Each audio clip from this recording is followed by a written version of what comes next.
Hello दोस्तों, राधे राधे। आज मैं आपको एक दृष्टांत सुनाना चाहती हूँ जो अपने जीवन में लागू करता है। कैसे कि एक जगह की ऐसी प्रथा थी कि हर साल एक नया राजा बनाया जाता था और साल पूरे होते ही उसे जंगल में छोड़ दिया जाता था।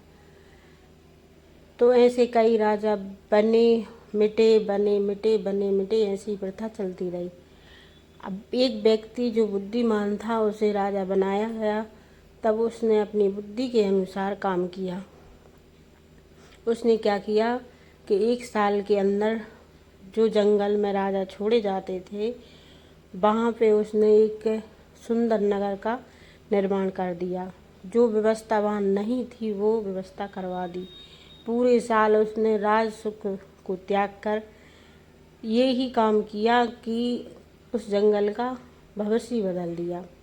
जब एक साल पूरा हो गया तब उसे लेके जाने लगे। जब लेके जा रहे तो वो हंसने लगा और राजा नाव में बैठ के जंगल की तरफ जाते तो वो रोते जाते। तो नौका वालों ने पूछा कि ऐसा क्या हो गया जिससे आप हंसते जा रहे हैं और राजा तो रोते जाते थे। तब उसने बतलाया कि भाई, मैंने एक साल राज सुख का त्याग करके मैंने अपने पूरे जीवन को सुधार लिया। तो कई कैसे कि वो ऐसे कि जो जंगल में राजाओं को छोड़े जाते थे वहाँ पे मैंने पहले से ही पूरी व्यवस्था बनवा दी।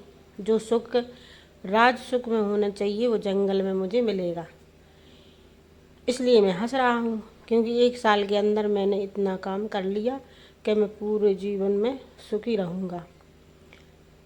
और राजा क्या करते थे कि साल भर सुख में जीवन बिताते और अंत में एक साल बाद जाते तो रोते जाते क्योंकि उन्होंने कोई व्यवस्था नहीं की थी।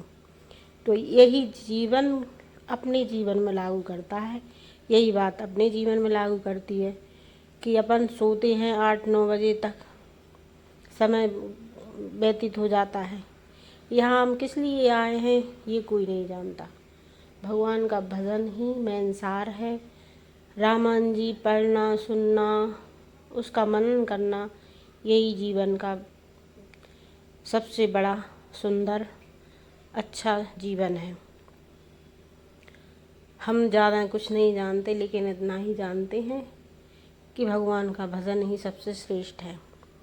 ये दृष्टांत से यही बात समझ में आती है कि अपने जीवन को सुधारो। अपने जीवन में जो भी कमियां हैं उनको सुधारो और आगे धर्म के मार्ग पे चलो।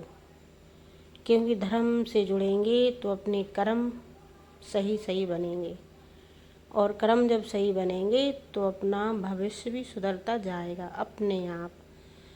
जय जय सीताराम।